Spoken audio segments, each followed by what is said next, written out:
Mereka bertiga baru saja akan berbalik ketika aula tiba-tiba menjadi kacau. Setelah itu, sekelompok besar pria besar dengan wajah penuh dengan niat jahat berjalan ke arah meja Xiaoyan dengan cara yang buas. Peng, sebuah kaki besar diayunkan dengan kasar dan menghancurkan meja tempat Xiaoyan berada.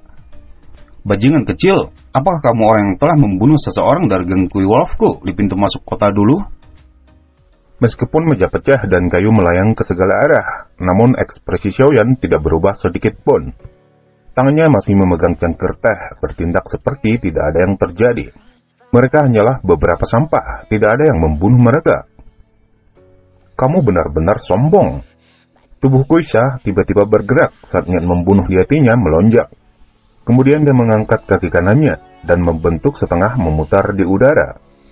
Itu dengan keras menabrak kepala Xiaoyan. Di bawah serangan kedua Kuisha, Xiaoyan bahkan tidak mengangkat matanya. Dia hanya mengayunkan tangannya dengan lembut dan langsung bertabrakan dengan kaki kanan Kuisha. Peng, tangan dan kaki berpisah saat bersentuhan.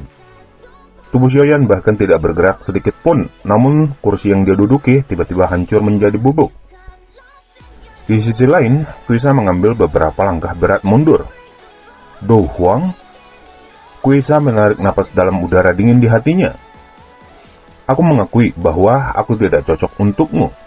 Aku akan mengingat dendam ini di hatiku dan akan memaksamu membayarnya di masa depan.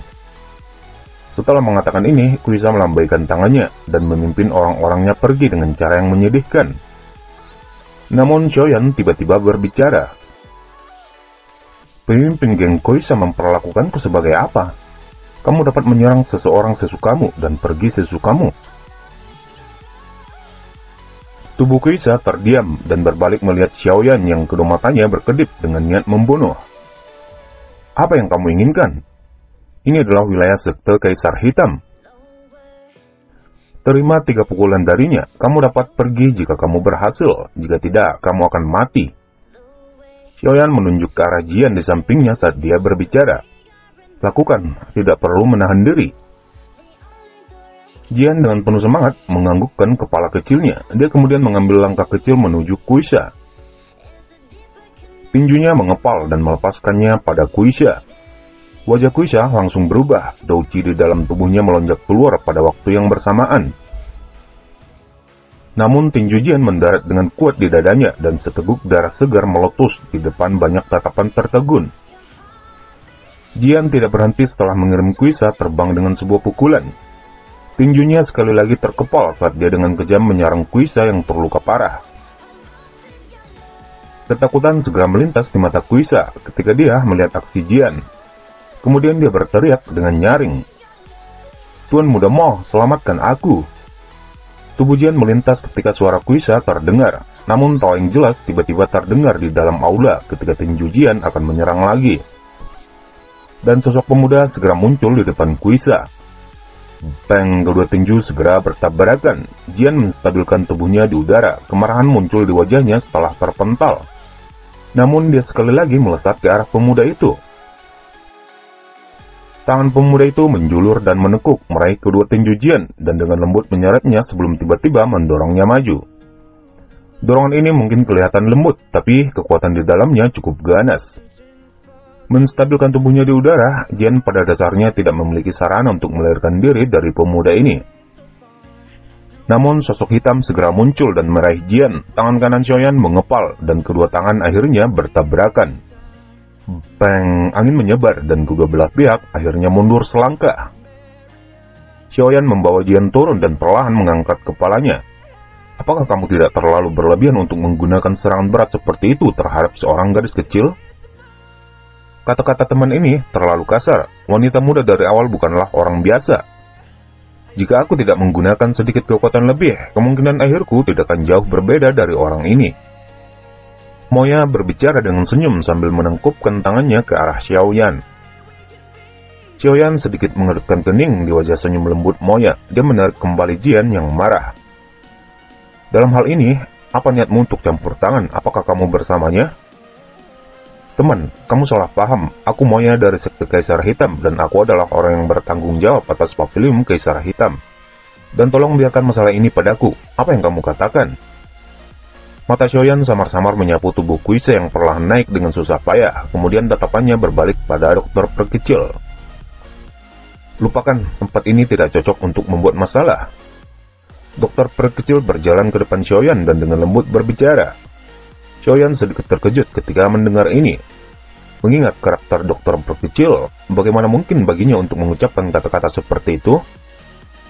Anggap dirimu beruntung. Xiaoyan kelihatannya telah memahami sesuatu setelah melihat cara dokter perkecil. Dia kemudian mengangguk sedikit dan berbicara pada Kuisa dengan senyum dingin. Nona, terima kasih karena telah menyelesaikan masalah ini. Moya sedikit tersenyum dan menengkupkan tangannya ke arah dokter perkecil. Dokter perkecil hanya melirik dengan acuh tak acuh yang membuat malu Moya. Bolehkah aku tahu nama teman ini? Kamu bisa datang dan mencariku jika kamu menghadapi masalah di masa depan. Moya tersenyum sedikit menoleh ke arah Xiaoyan dengan cara sopan. Yan Xiao, dua kata sederhana dilepaskan. Xiaoyan menengkupkan tangannya ke arah Moya dan berkata samar. Karena masalah ini sudah berakhir, aku punya beberapa masalah lain untuk ditangani.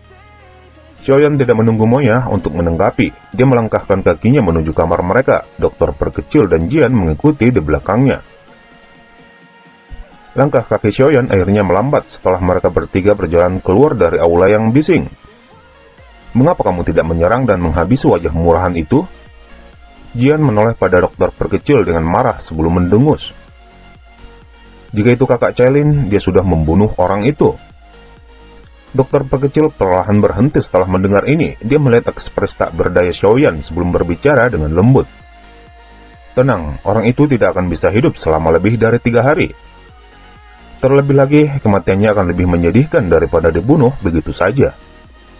Kamu telah meracuninya? Xiaoyan bertanya dengan heran. Dia tidak merasakan apa-apa. Aku memang kalah denganmu dalam hal keterampilan alkemis. Namun kamu jauh di bawahku ketika dalam hal meracuni. Xiaoyan mengangkat bahunya. Dia secara alami tidak memiliki keraguan sedikit pun tentang hal ini. Namun pada saat ini, yang perlu mereka lakukan adalah pergi ke kamar mereka untuk istirahat. Di sebuah ruangan yang jauh dari kamar Xiaoyan, ada beberapa sosok manusia duduk di dalam ruangan ini. Tetua pertama dari lembah api iblis, Fang Yan, dan beberapa tetua duduk di sampingnya, sementara di depan mereka ada seorang pria berjubah abu-abu. Tuan, menurut apa yang aku tahu, kota kekaisaran hitam telah menarik cukup banyak paksi lama. Sepertinya mereka juga tertarik untuk memiliki air liur transformasi tubuh Bodhisatta. Kamu telah mengatakan bahwa kita harus mendapatkan air liur transformasi tubuh Bodhisatta dengan segala cara. Oleh karena itu, kita akan membunuh siapapun yang berani menghalangi. Tatapan padat perlahan-lahan melesat dari kegelapan di bawah jubah abu-abu. Namun Tuan, aku telah mendengar bahwa gerbang Xiao dan Akademi Jianan telah mengirim ahli selama waktu ini. Jika memungkinkan, kami mungkin perlu meminta Tuan untuk bertindak dan menangkap semuanya. Fang Yan ragu sejenak sebelum berbicara perlahan. Gerbang Xiao, Akademi Jianan ya? Tawa rendah terdengar dari jubah abu-abu ketika dia mendengar dua nama ini. Sesaat kemudian, itu berubah menjadi tawa yang serak. Tenang, tidak ada yang akan lolos. Pagi harinya, dokter perkecil dan Jian sudah menunggu Xiaoyan dari kamarnya untuk keluar. Kapan kamu akan mulai menyempurnakan pil? Dokter perkecil langsung bertanya ketika Xiaoyan keluar dari kamarnya. Aku akan mulai sekarang, kalian berdua perlu membantu melindungiku. Jangan biarkan siapapun mengganggu. Xiaoyan berbicara dengan ekspresi yang serius. Namun ketika Xiaoyan akan memasuki ruangannya, suara ketukan muncul di pintu ketika dia melihat itu adalah pemimpin junior sekte Kaisar Hitam Moya. Saudara Yan Xiao, aku benar-benar minta maaf atas campur tangan kemarin. Untuk mengungkapkan penyesalanku, aku berencana untuk memimpin kalian bertiga dalam satu tur keliling kota. Ekspresi aneh segera muncul di wajah Xiaoyan ketika dia mendengar ini. Maaf untuk hari ini. Xiaoyan menggelengkan kepalanya sedikit. Dia baru saja menyuarakan penolakannya. Namun sosok Jian segera muncul, tinju kecilnya dengan kejam menghantam ke arah Moya. Ekspresi Moya berubah sedikit dalam menghadapi serangan menyelinap tiba-tiba Jian. Dia segera mengambil satu langkah mundur dan merengkuk lengannya dan menangkap tangan Jian. Jian yang sudah mempersiapkan semuanya sekali lagi dengan erat mengepalkan tangan kecilnya. Cahaya ungu yang tebal melekat di sana dan tinjunya pecah ke arah cincin aneh yang dibentuk Moya. Moya sangat terkejut ketika tinju Jian lepas kendali. Jari-jarinya menekan tanah dan tubuhnya berubah menjadi sosok ilusi yang dengan cepat terlempar ke belakang. Jian, kembalilah, Xiaoyan dengan lembut berteriak. Jian segera berhenti ketika mendengar teriakan Xiaoyan. Dia dengan dingin melototi Moya yang agak jelek sebelum memasuki kamar. Pemimpin sekte junior, anak ini memang nakal dan belum dewasa, kami telah menyinggungmu. Xiaoyan tersenyum dan melirik Moya. Tanpa menunggu jawabannya, Xiaoyan melanjutkan. Aku masih memiliki hal lain yang harus diperhatikan hari ini dan tidak bisa keluar. Xiaoyan mundur ke kamarnya setelah berbicara. Setelah itu, dia menutup pintu rapat-rapat di wajah ekspresi hijau Moya. Ekspresi Moya terlihat jelek saat dia menatap pintu yang tertutup rapat dari luar.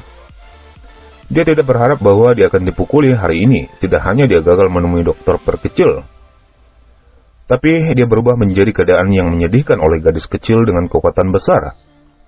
Yan Xiaoya, baiklah, tuan muda ini akan mengingatnya. Di dalam ruangan, Xiaoyan mengingat wajah hijau Moya dan tanpa sadar tersenyum sedikit.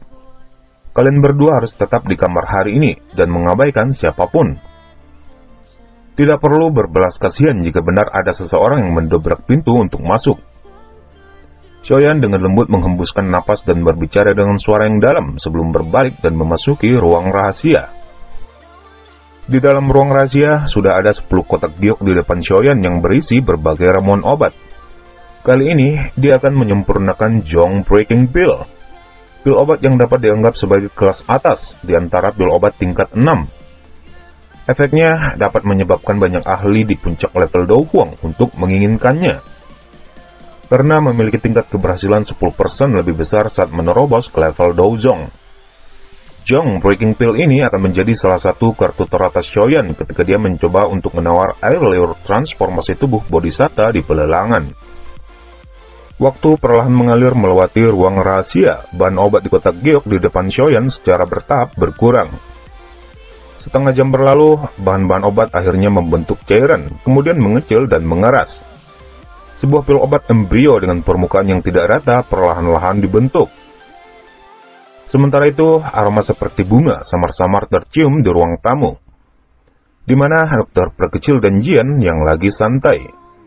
Dia telah berada di ruang tersembunyi selama 2 hari. Mengapa dia masih belum selesai? Setelah duduk sejenak, Jian melompat berdiri yang gagal mengendalikan dirinya dari kebosanan. Menyempurnakan pil obat menghabiskan banyak waktu. Seseorang tidak bisa terburu-buru. Mata dokter perkecil melihat ke ruang rahasia saat dia berkata, "Tunggu sebentar lagi, seharusnya segera." "Kamu sudah mengatakan ini hampir 10 kali. Jian baru saja meringkuk bibirnya saat dia bergumam. Namun seluruh ruangan tiba-tiba bergetar tepat saat dia duduk. Sepertinya penyempurnaan pil akan berhasil. Sukacita segera melintas di mata dokter perkecil. Dia secara alami tahu beberapa pil obat tingkat tinggi akan menciptakan cukup keributan ketika mereka terbentuk.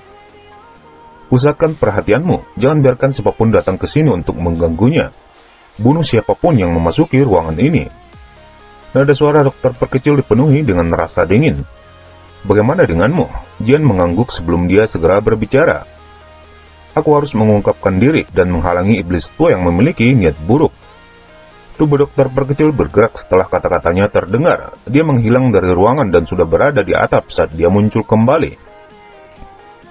Sebuah pilar cahaya yang tiba-tiba melesat ke langit hampir seketika menarik perhatian semua ahli di dalam pavilion Kaisar Hitam. Pilar cahaya dipenuhi dengan aroma pil. Jarang ada fenomena yang tidak biasa seperti ini. Jangan bilang ada seseorang yang memperbaiki pil obat tingkat 7 di sini. Aku bertanya-tanya, siapa Grandmaster Alkemis ini? Jangan bilang itu Jisan dari Sekte Kaisar Hitam. Percakapan pribadi mulai meningkat setelah sejumlah besar ahli muncul di sekitar gedung. Tidak disangka, ada seseorang Grandmaster Alkemis di kota Kaisar Hitam. Aku ingin tahu orang hebat mana dia. Itu benar, Melihat aktivitas ini, sepertinya pil obat hampir berada di tingkat 7. Xiaoli di samping menganggukkan kepalanya. Sucian sedikit mengangguk, matanya melihat sekeliling sebelum berbicara dengan samar. Tidak disangka, orang-orang dari lembah iblis api juga telah tiba. Mata Sucian segera menyapu, tatapannya sejenak bergerak ke arah pria berjubah abu-abu dan membuatnya terkejut. Tutup pertama, ada apa? Xiaoli bertanya dengan tidak yakin. Sucian merajut alisnya sedikit ketika tatapannya sekali lagi menyapu pria berjubah abu-abu. Itu memberinya perasaan bahaya samar untuk beberapa alasan yang tidak diketahui.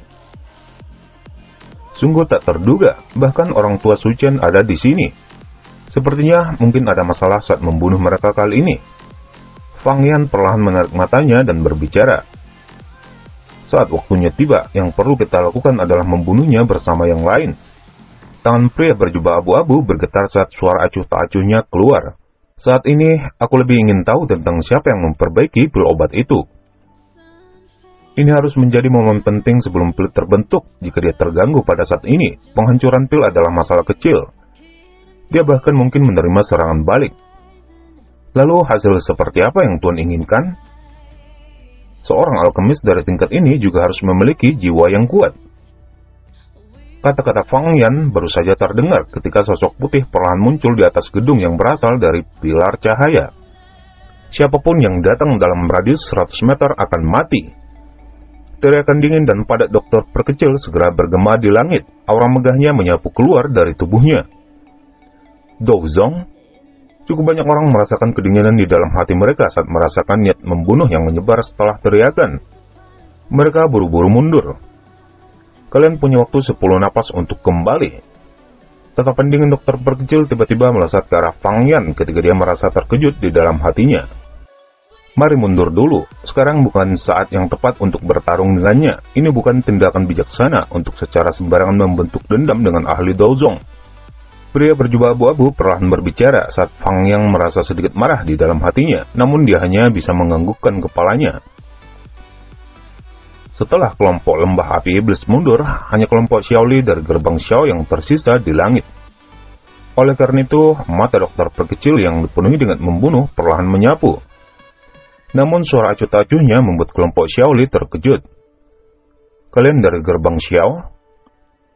Xiaoli bertukar pandang dengan Sucian dan segera mengangguk. Dia menangkupkan kedua tangannya saat semua orang diam-diam terperangkap dalam pikiran yang berbeda. Gerbang Xiao. Pilar cahaya yang menembak ke langit perlahan menjadi redup. Niat membunuh yang menyebar di tubuh dokter perkecil. Setelah pilar cahaya hilang, mendengar jawaban Xiaoli muncul di depan semua orang dan samar-samar berkata. Tubuhnya bergerak dan penampilan itu seolah-olah saja melarikan diri mengganggu orang yang menyempurnakan pil obat. Namun dengusan dingin tiba-tiba terdengar dari ruangan di bawah saat cahaya bersinar. Tatapan Xiaoli sejenak menyapu Sucian di sisinya. Tiba-tiba malu melintas di matanya.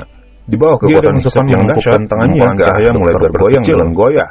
Kemudian memimpin kelompoknya pergi sebelum bergegas kembali di 100 meter dari pilar cahaya. Akhirnya itu memasuki ruangan di bawahnya dan menghilang.